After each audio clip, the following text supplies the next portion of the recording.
choose abundance today. I am walking the road of abundance right now, singing I choose abundance today. I'm choosing love today. I'm choosing love today. I am walking the road of love right now, singing I'm choosing love today. I'm choosing heaven today. I'm choosing heaven today. I am walking the road of heaven right now, singing I'm choosing heaven today. I am walking the road of heaven right now, singing I'm choosing heaven today. Woo! Thank you, ChristineEss and the Genesis Choir. I'm so glad you're here today and chose to spend the morning with us. My name is Reverend James Tierney. I'm the minister here at Genesis, and I'll be your host here today. Cal is going to be your host for people on Facebook Live, so say hi to Cal and make a comment, connect with other people. It really helps improve your experience of church today. So let's read with me our mission and vision statements. First, our evolutionary purpose is to transform lives and inspire people to make a positive difference in our world. Our mission, we are building, let's say it together, we are building a vibrant community, cultivating a garden of spiritual growth, honoring vulnerability, creating a safe space of comfort and peace where all are welcome and accepted. Our vision, Genesis is beacon with an unshakable heart of love, accepting all, a home for the soul where we each creatively express our spiritual brilliance. And there are announcements today. So the men's group meets every third Monday, including tomorrow. If you'd like additional information, connect with Dave Pennick or Jim Monson. It's that time again. So next week we'll have a community meeting, and we'd love you to join us for the community meeting and potluck. This is an opportunity for open dialogue between the board and the community, so please come ready to share your thoughts on Genesis. We don't need a potluck. Bring yourself. The food will manifest in other ways. So, and the next Sunday, on Sunday, March 29th, after service, we'll hold a casual informational meeting on basic life skills and preparedness for natural disasters or other disruptions to daily life. Jim Munson will lead the discussion during the potluck. We've given you a survey, so there are surveys that will be available that are available this morning with your prayer cards and donation envelopes that you can fill out whenever you like and get them into the basket or to Jim. I do want to point out there is an emergency exit behind you. So not only are there the stairs you came up, but the emergency exit goes straight down and straight out the door. So if, like chutes and ladders. If you want to get out, there are two choices of ways to get out. So coming this spring, the Essential Earnest Homes begins Wednesday, April 8th, through June 10th from 6:30 to 9:30 p.m. on Zoom. This in-depth course explores the transformative writing of Ernest Holmes and is taught by ChristineEss Young, our licensed spiritual practitioner. Tuition is $320, but if you register before March 29th, you get a discount, and it's only $290 plus tax. Join us on 4 p.m. on Sunday, April 26th, so that's more than a month away. But it's my ordination as a CSL minister. Thank you. I've been an ordained unity minister for 5 years, but CSL has finally decided, oh, he's fine. He'll be one of us. And so we're going to celebrate Our own Eric Odell will be there in a prominent role, and we'll have Gail Dillon and other magisterial ministers coming to celebrate. So you come too. Oh, and please contact me if you want to help with setup, greeting people, cleanup, or any kind of support. So we have on the second Sunday, we have meditation and conversation led by Karen Williams. That's not this week, but next month we'll have it again.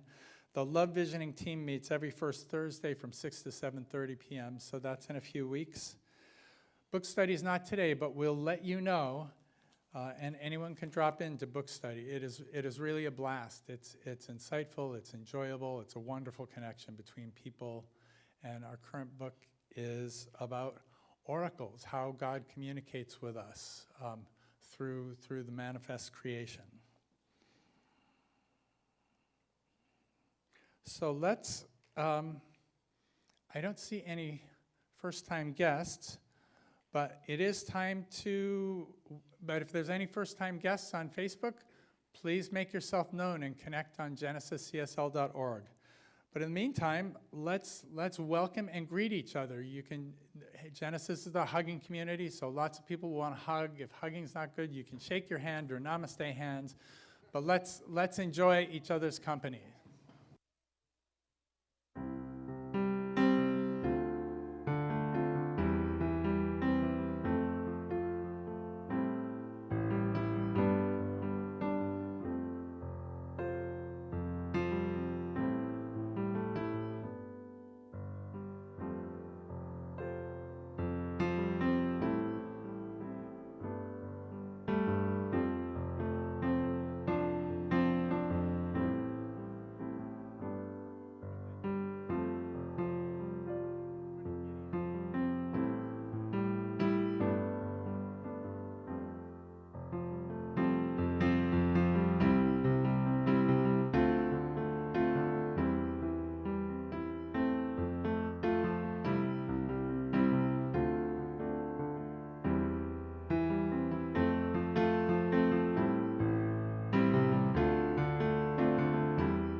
It's always fun to be able to connect with everybody.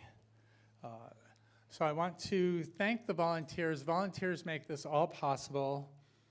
The setup cleanup crew was Eric and Cal and Jim and Michael and Cynthia and me and Christy and Gideon, and I'm sure more people. Christy's our morning greeter. Mike is on projector and video. Our online host is Cal, as you've already heard. Sound tech is Jim. He makes me sound good, so I always watch out for him. Gideon's in charge of the offering collection. Reverend Rose is doing vigil for us at home, so she's She's keeping us in the holy ground. And our musician, of course, is our own ChristineEss Young. So we're so grateful for everyone who shows up in service. If you'd like to be part of this, please speak to Gideon or inquire at the welcome table. But actually, our welcome table is unmanned these days, so speak to Gideon or Cynthia or me. So now we're going to remain seated and sing our centering song, Breathe and Turn Within, both played by, performed by, and composed by ChristineEss Young.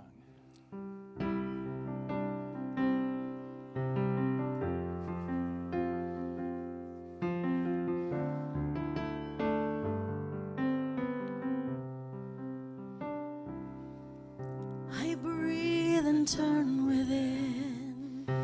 I breathe and turn within. I open up my heart and feel God's presence. I breathe and turn within. I breathe and turn within. I open up my heart and feel God's love. I breathe and turn within. I breathe and turn within. I open up my heart and feel God's presence. I breathe and turn within. I breathe and turn within. I open up my heart and feel God's love. I pray and turn within. I pray and turn within. I open up my heart and feel God's presence. I pray and turn within. I pray and turn within. I open up my heart and feel God's love. I sing and turn within. I sing and turn within. I open up my heart and feel God's presence. I sing and turn within. I sing and turn within. I open up my heart and feel God's love. I open up my heart and feel God's love. I open up my heart and feel God's love.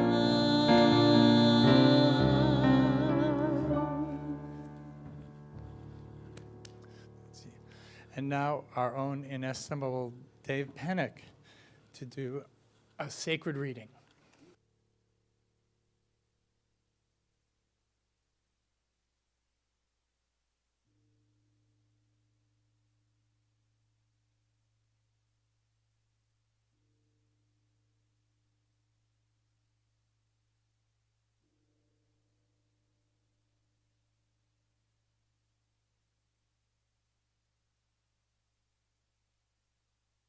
All right. Inessible. I don't even know what that means. I hope it's a good thing. All right. Today's reading comes from the Science of Mind magazine, the March edition, from the article Living into Your Best Life. So in the last section, open the door to joy. At times, we all experience sadness, loss, and challenging life circumstances. Yet even in the midst of turmoil, we also hold within ourselves the key to wonder and delight. We don't want to get so caught up in the climbing mountain of despair that we miss the incredible beauty along our life's journey. I believe Spirit wants us to be happy. So do I. I believe our souls are here to have experiences that fill our hearts with joy.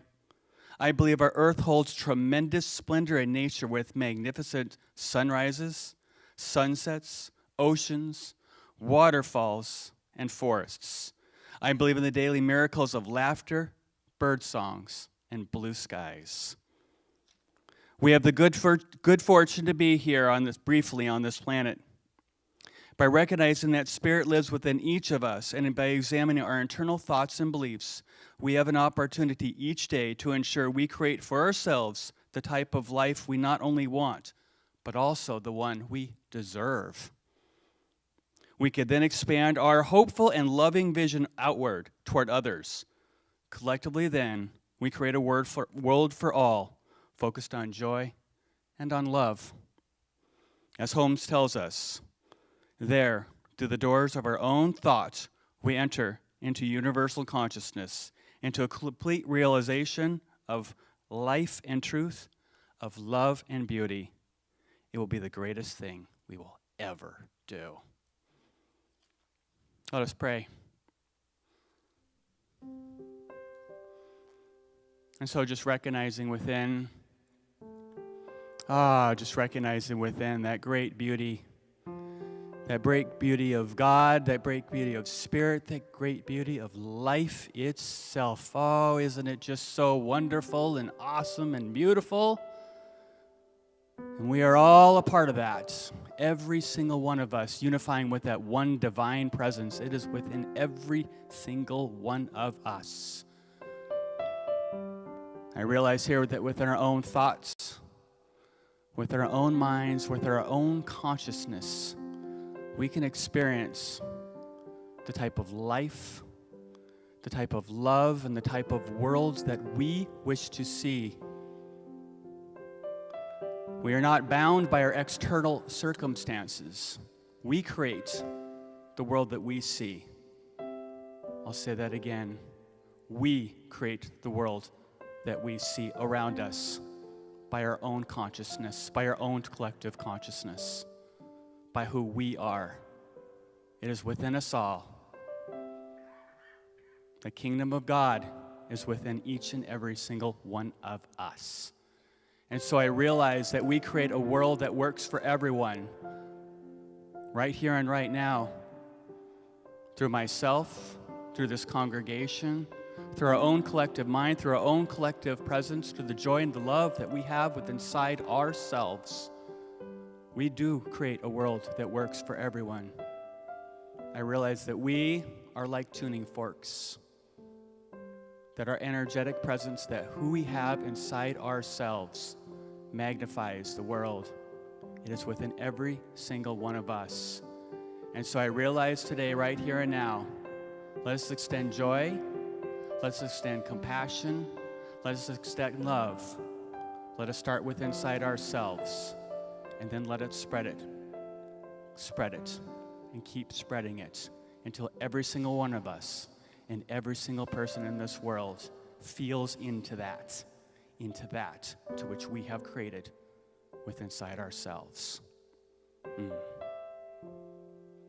And so right now I just give thanks. I give great thanks for this community. I give thanks for the community and consciousness that we create within inside here and the presence that we give out into this world. I give great thanks for everyone here today who is all a part of this amazing setup that we do here. I give thanks for Reverend James and his consciousness and his leadership into this community and the message that he will be giving us today, knowing that he is the tuning fork within inside himself. And that word that I just can't even remember right now, but it sounded so good earlier. I realize that also, and I'm thankful for that. Releasing it all into that great law that only says yes. Oh, yes, yes, always yes. And so it is. So, ChristineEss, yeah. Come with me,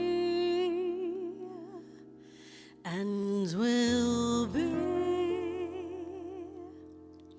in a world with pure imagination. Take a look and you'll see into your imagination. We'll begin with a spin, traveling in a world of my creation. What we'll see will defy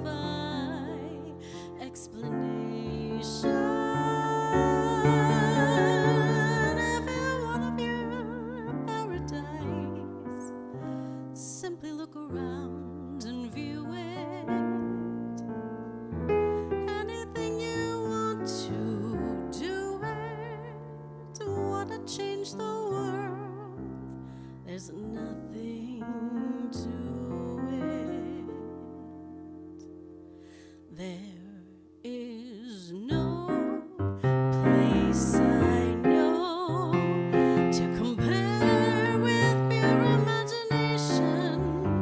Living there, you'll be free if you truly wish to be. Come with me and we'll be in a world with pure imagination. Take a look and you'll see into your imagination.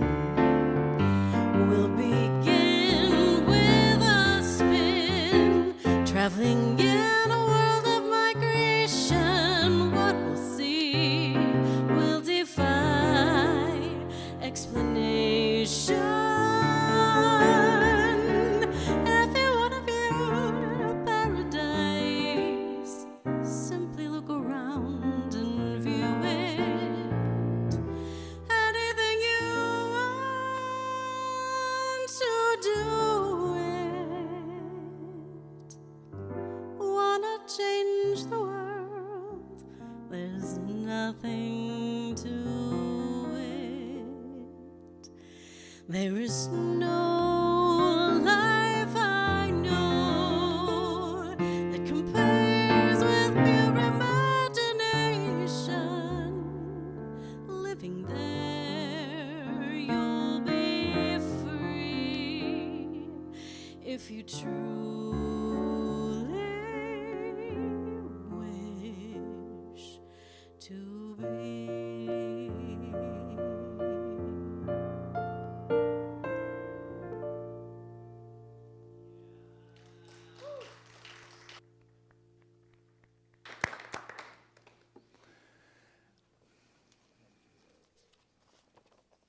Yeah, thank you, ChristineEss, for that. That is a powerful sentiment, that in a world of pure imagination, we'll be free wherever we wish to be. Wherever we end up, we can be free with the power of our imagination.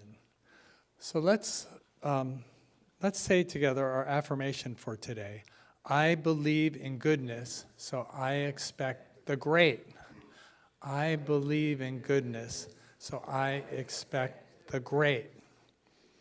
And Ernest Holmes writes, there is a power for good in the universe greater than you are, and you can use it. We all believe this. The question is, why do we not use it more effectively? If all things are possible to faith, why do we not have more faith? If affirmative prayers are answered, why do we not always pray affirmatively? Let us try to figure out how we can be more effective, how we can more effectively cooperate with the law of mind action. Belief acknowledges this power. Expectancy activates it. Expectancy activates it. Expectancy is faith in motion. It's living as though the good we desire is already unfolding. And trusting that we will see it and act on it. What if we expected the great no matter what the outward experience of the world presented to us? What if, without exception, good was always happening all around us? We just don't always look at it. In Science of Mind, we recognize the joy of sorrow can stand side by side, yet we can still invite everyone, no matter what their burdens, into a space of love and a vision of hope and goodness. And we can fully, without hesitation, believe it's possible. This isn't blind optimism. This is a courageous choice to expect better of ourselves and of the world. When we live in expectancy, we challenge limitations. We embody the truth that Spirit is not only present, but powerfully creative through us. This is one of the reasons. So I love being in Unity for decades and being a Unity minister for so many years. And yet, I find myself more aligned with CSL. I was too optimistic for Unity. People regularly would say, James, don't say that. I'm like, but it can be true. They're like, it's not very nice.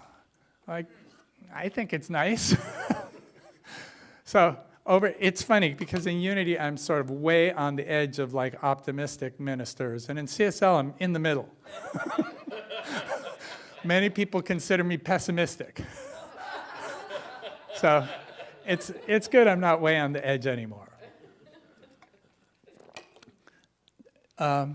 So I want to recognize, yesterday was Pi Day. Today is, so happy belated Pi Day.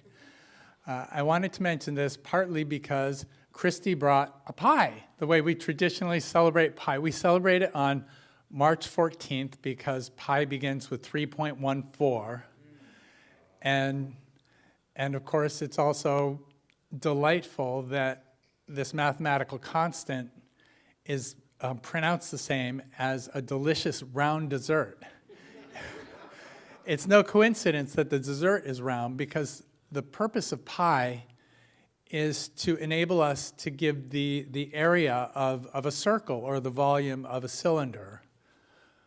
We could actually compute the volume of the pie if we wanted to measure it, but we'll probably, really the good of the pie is in the eating, not in the measuring and computing the volume. Right, nutrition, there you go. The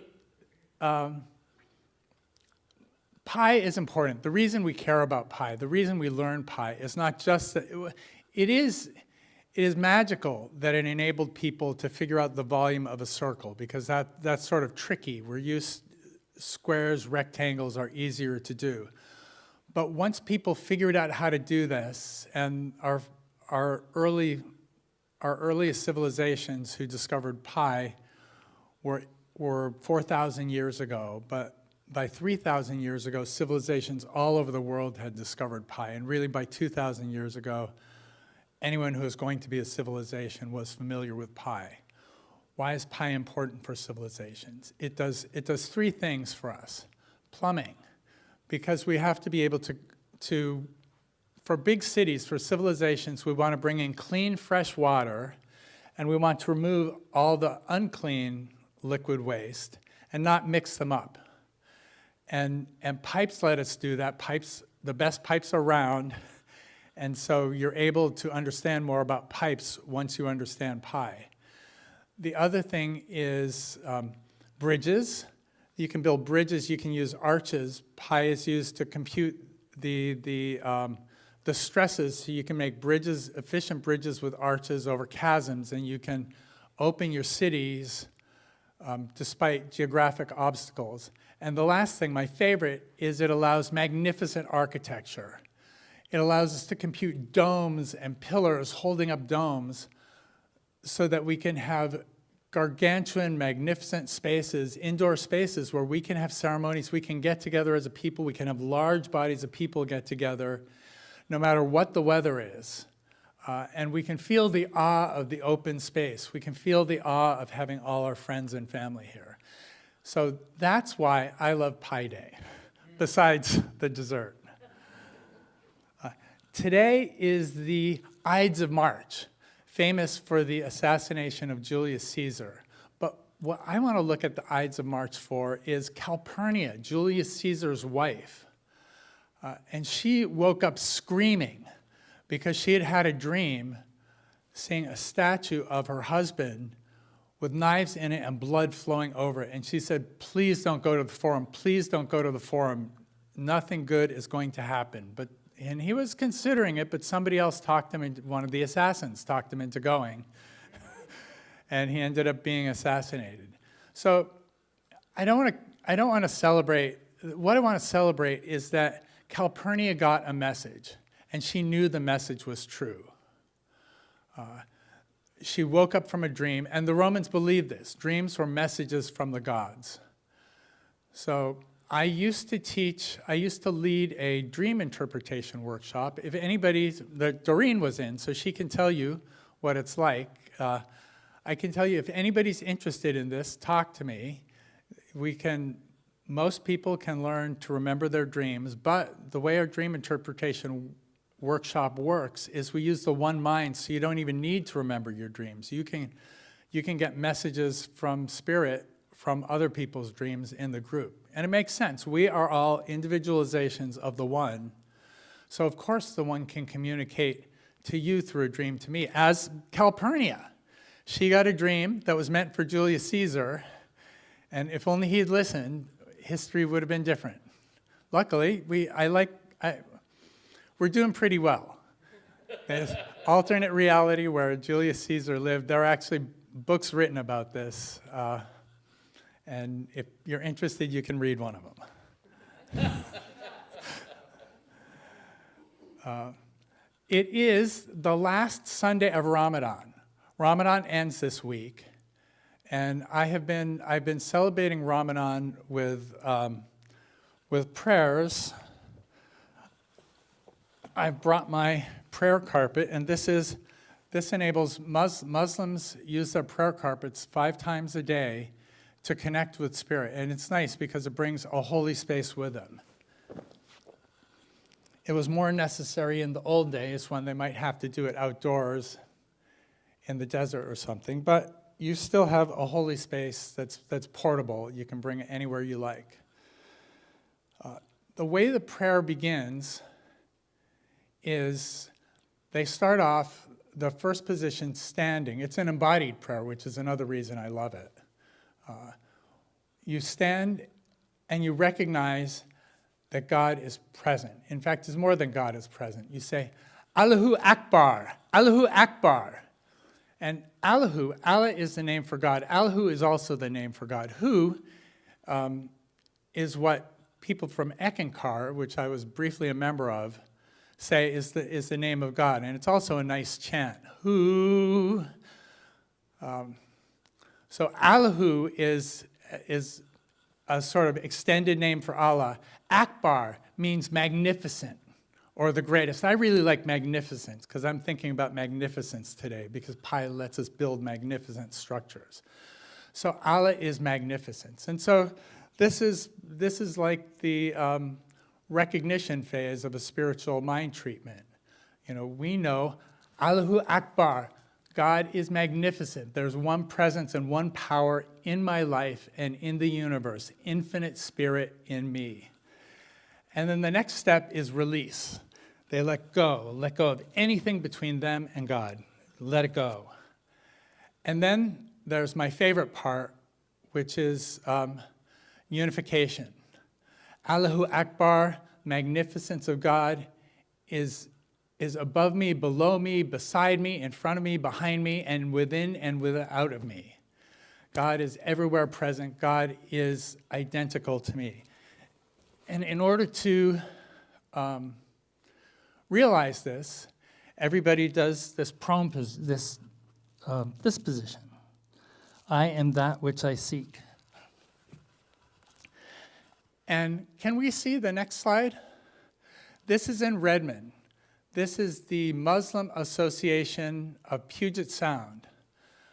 It turns out these days there are 130,000 Muslims in the state of Washington, which is 2 or 3 times what it was 15 years ago. There are way more Muslims, and it's interesting. One of my friends from Microsoft built the first mosque on the east side many years ago, and now his mosque actually was very big back then, and now it's tiny compared to places like this. But we see, I'm going to grab my pointer.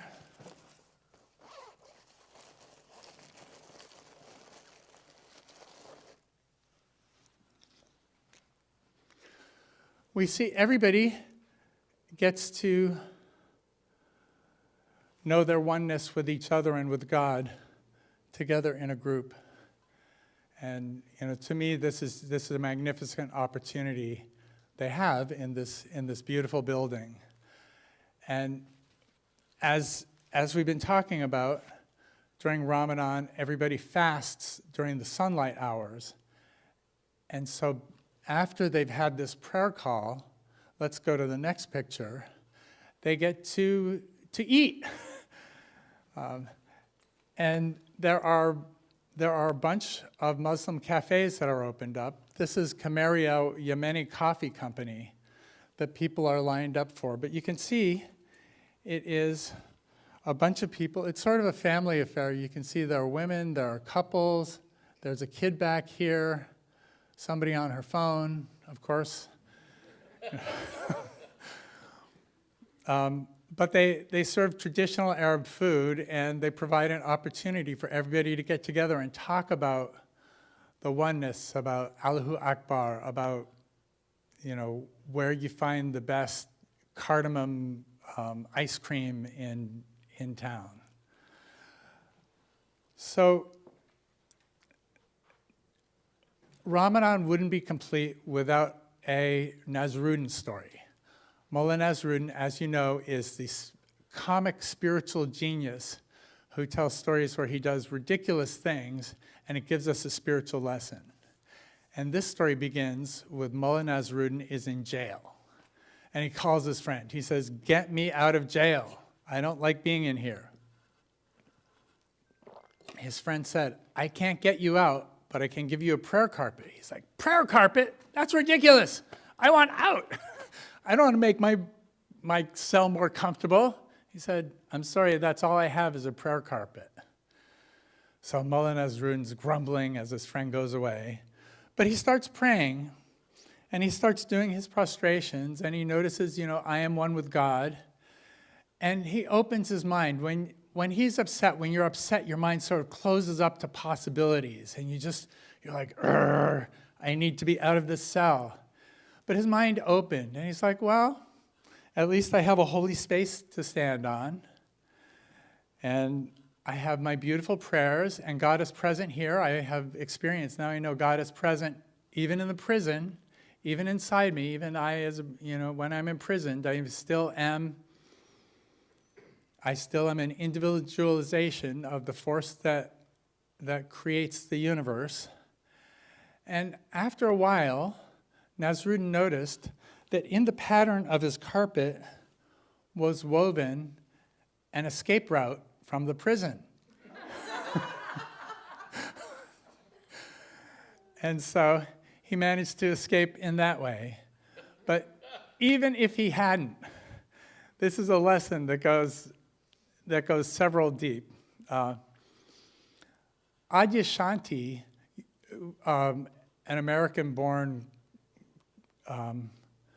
Buddhist preacher Buddhist monk who's written, I don't know monk's the right word because he's married, but Buddhist practitioner who's written a dozen books, talks about his prison ministry, and in particular about one of his Buddhist practitioners who's in solitaire and death row. I don't think they have death row in California anymore, but he's solitaire because he killed someone. And he's got no chance for parole.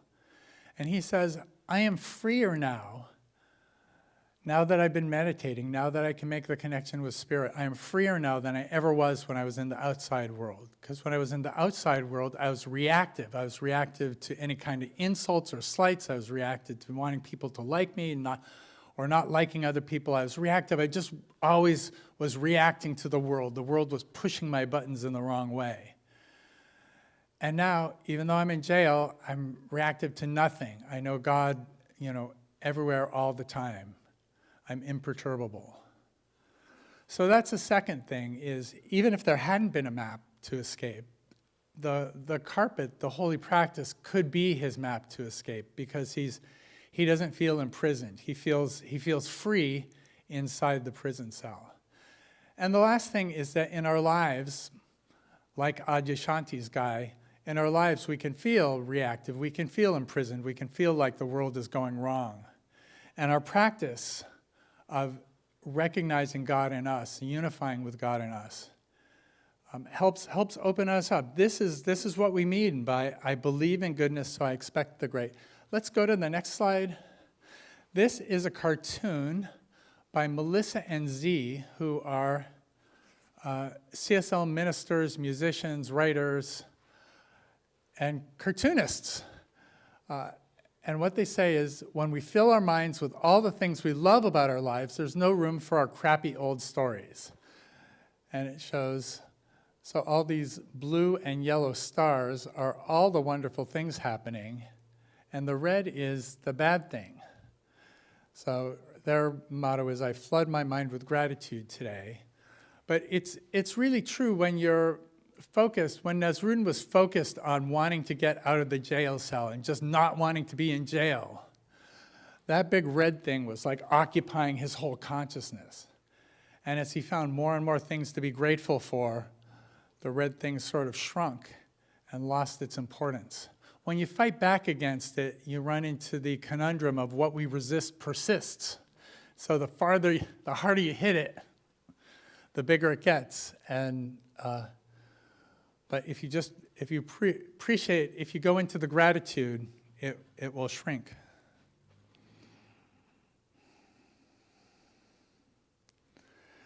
We're coming up to St. Patrick's Day.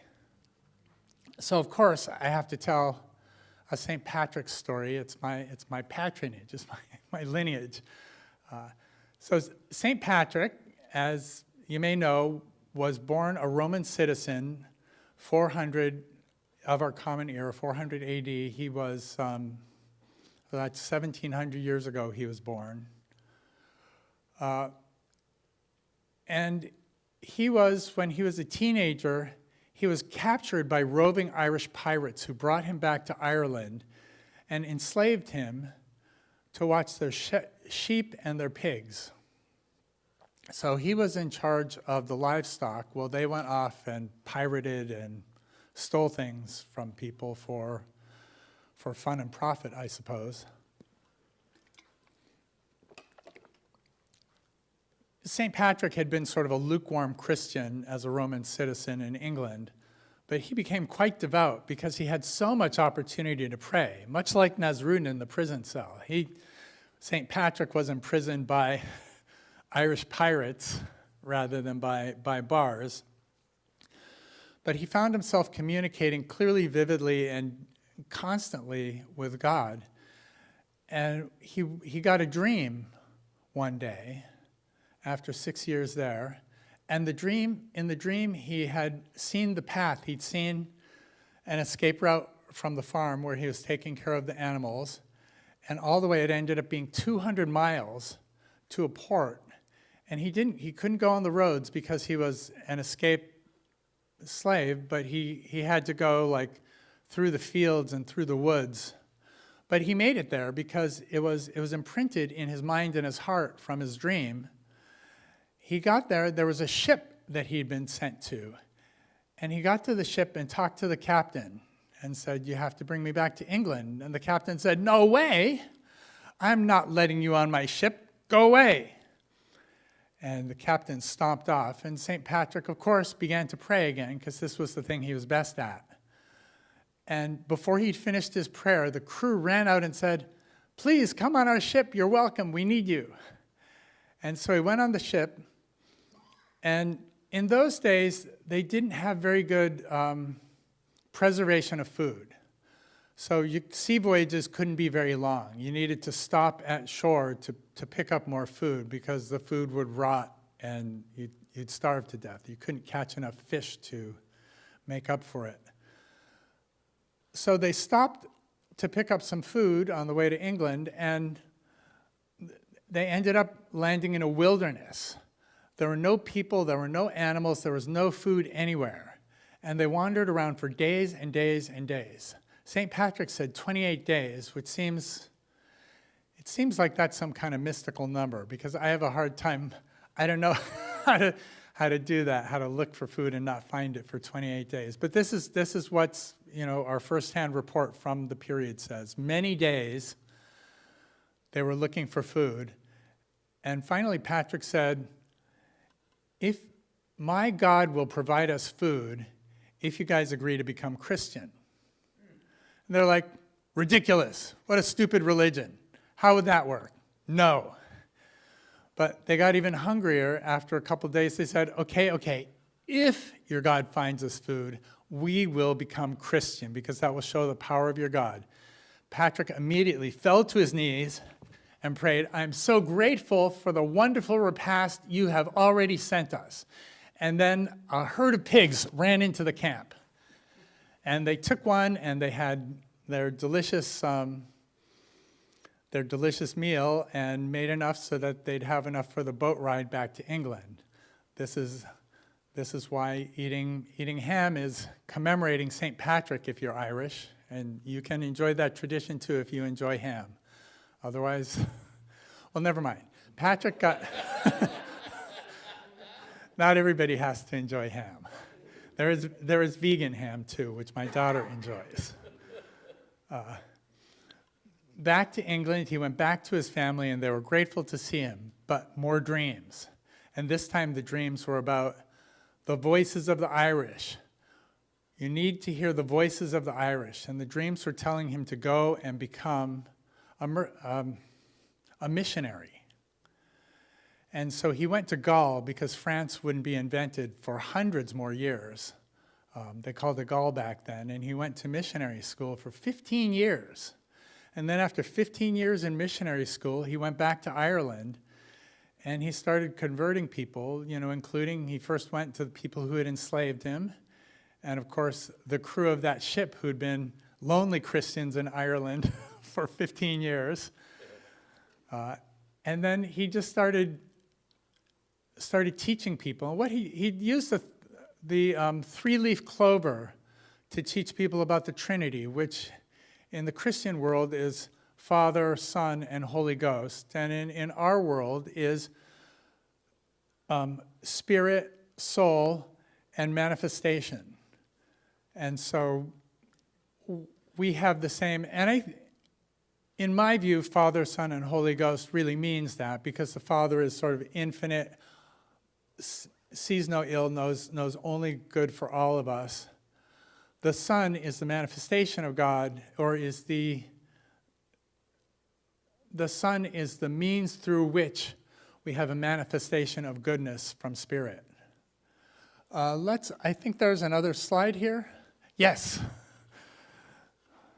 So there it is. There is the Father, the Son, and the Spirit, or in our terms, Spirit, the soul or subconscious medium, and then the form, the manifestations down here. And what Ernest Holmes observes is that Spirit wants all good for us always, and is all-powerful and all-knowing.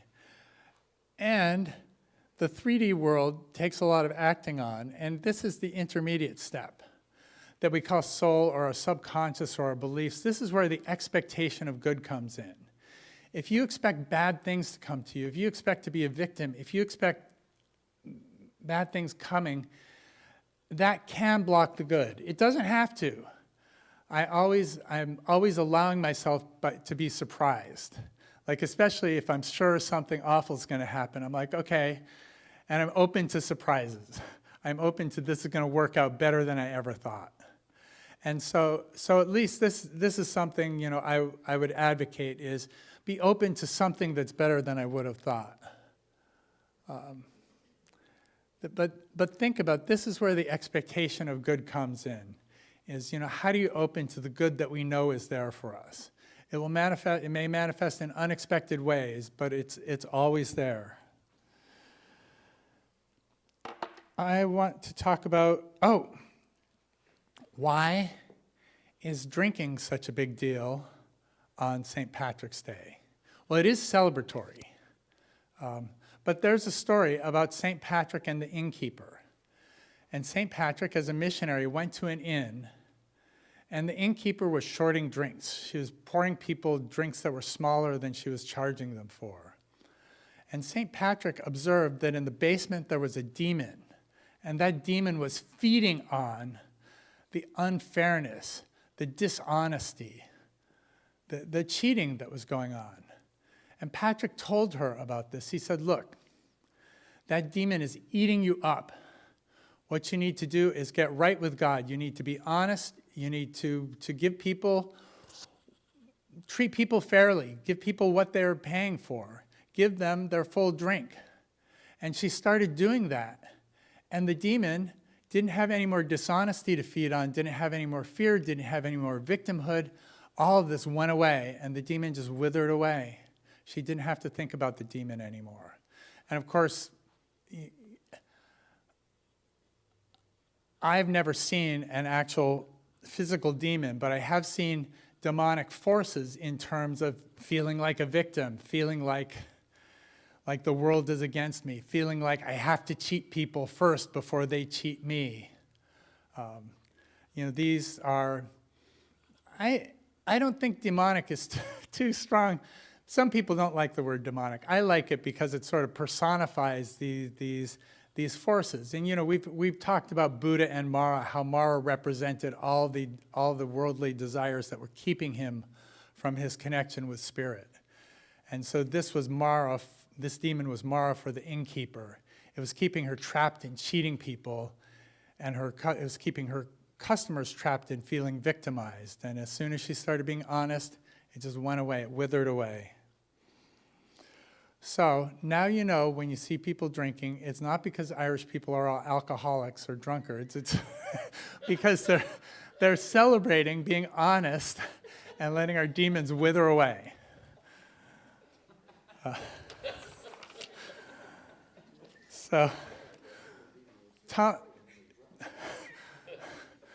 Thomas Troward. Thomas Troward is famously obscure, and Ernest Holmes actually made quite a following by interpreting Thomas Troward books. People thought, this Thomas Troward has written great, great stuff, but I can't make head nor tails of it. Can you? And Ernest's like, of course I can. Let's talk about it.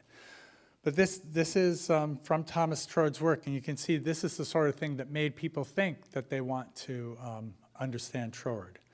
Creative power is that receptive attitude of expectancy, which makes a mold into which the plastic yet undifferentiated substance can flow and take the desired form. So our expectancy allows the substance to take the desired form. It allows it to make it into goodness for us, the expectancy of good. Holmes says, expectancy is more than wishful thinking. It's the intentional act of aligning our subconscious beliefs with the unconditioned good that it's always available. Ernest Holmes teaches that what we inwardly believe becomes the pattern life reflects on us.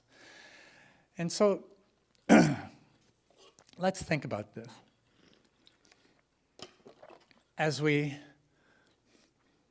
know that spirit is everywhere present. Spirit is omniscient, omnipotence, omnipresence. Spirit is magnificent. Allahu Akbar.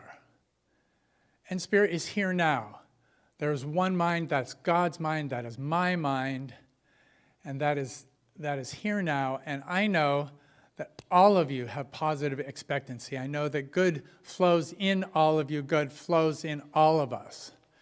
And that good is always there for us. And once we call on it, it will reliably manifest in our life through the mathematical precision of the law, which Thomas Troward wrote volumes of books about.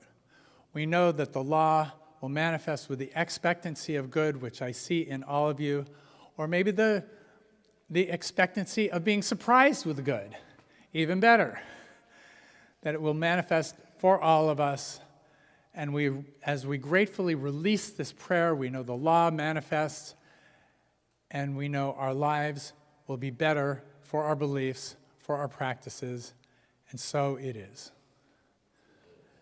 And now let's say twice more, I believe in goodness, so I expect the great. I believe in goodness, so I expect the great. I believe in goodness, so I expect the great. And now it's time for our prayer cards. Prayer demonstration helps your linear mind know of all the good that you have manifested in the past and that you've seen others manifest. And then for your prayer, you can pray for yourself, for others, a prayer of gratitude, a prayer of need. Any kind of prayer, all prayers are answered here, and our prayers go to our practitioner corps who pray on them mightily and move them into the ether and get them into God's hands where they will do us good.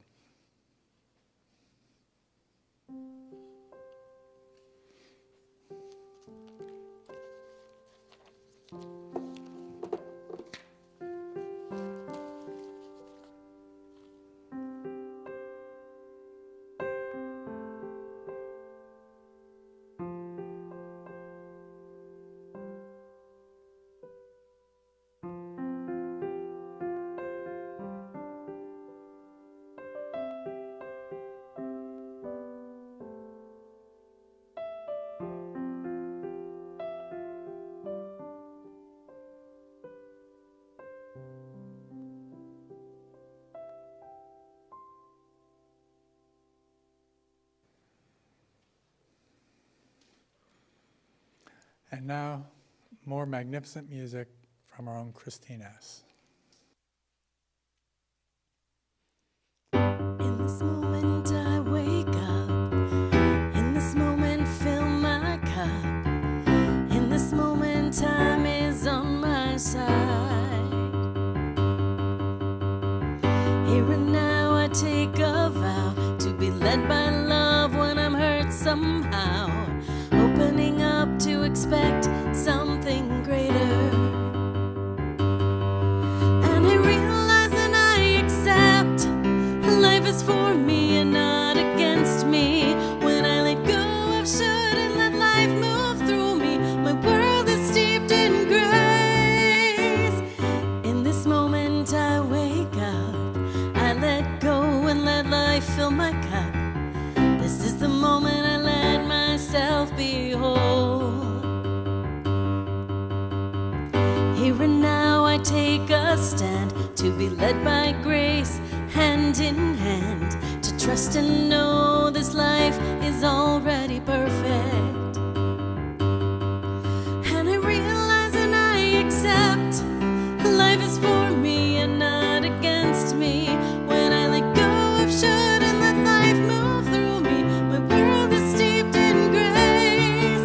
Oh, I realize and I accept life is for me and not against me. When I let go of should and let fear move through me, my world is steeped in grace. In this moment I wake up, I let go and let love fill my cup. This is the moment I know myself as whole. In this moment I'm safe and sound, beauty everywhere I look around. I can see how life is always on my side.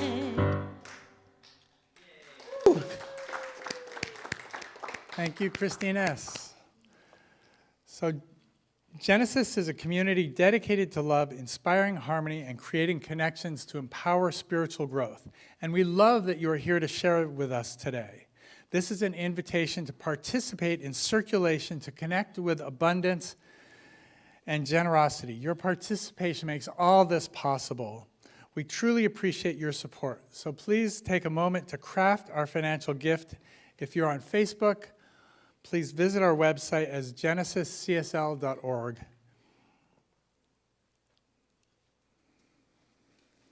Oh, and there's, once you've done your gift, there's a life skills survey you can fill out either now or any other time today to give to Jim or put in the basket if you filled it out already.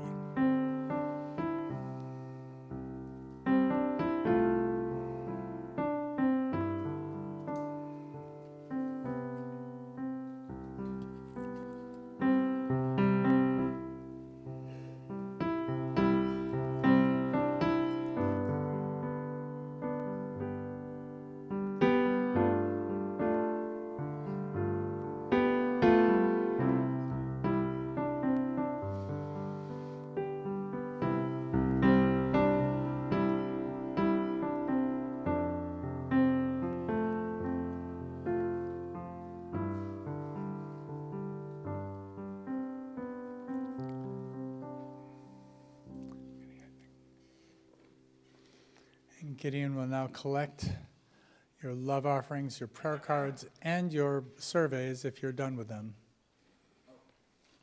Oh, no, right. Let's say our offering prayer. Thank you. Together, divine love through me blesses and multiplies all that I am, all that I have, all that I give, and all that I receive. And I am grateful. Thank you for that. That felt like something was missing. The most important thing, the blessing. So now I invite you to sing our offering song with me. I give because I believe. I give because I believe in love. I give because I believe in love. I give because I believe in love, and love is given to me. give because I believe in joy. I give because I believe in joy. I give because I believe in joy, and joy is given to me. I give because I believe in peace. I give because I believe in peace. I give because I believe in peace, and peace is given to me, and peace is given to me. With deep gratitude, we receive these gifts, recognizing the power of stepping into the flow of divine goodness. We allow ourselves to receive as we give, embracing the circulation of bounty for all. And so it is. So thank you for joining us here today. Please join us after service for food and fellowship. Dave will be upstairs for those who wish to pray with a spiritual practitioner. Wishing everyone a week filled with joy, love, and true connection. Please stand and let's sing our closing song, played by the composer.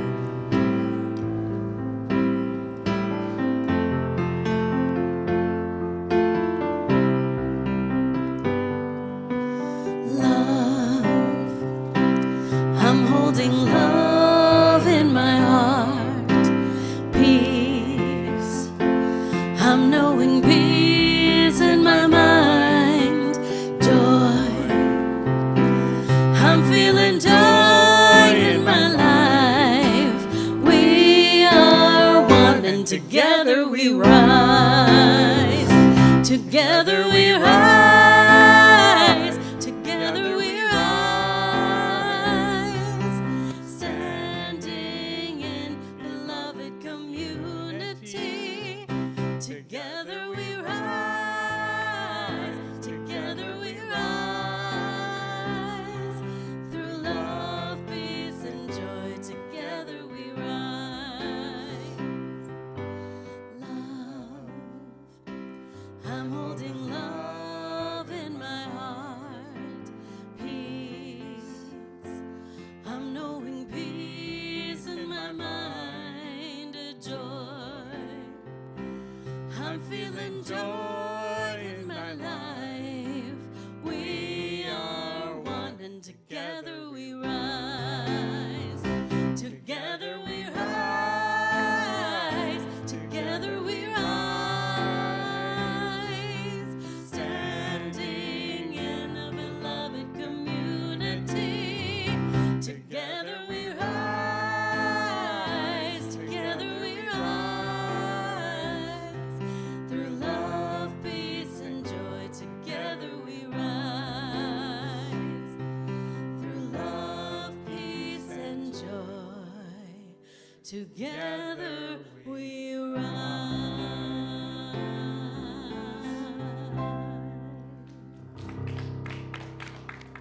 Go forth with joy.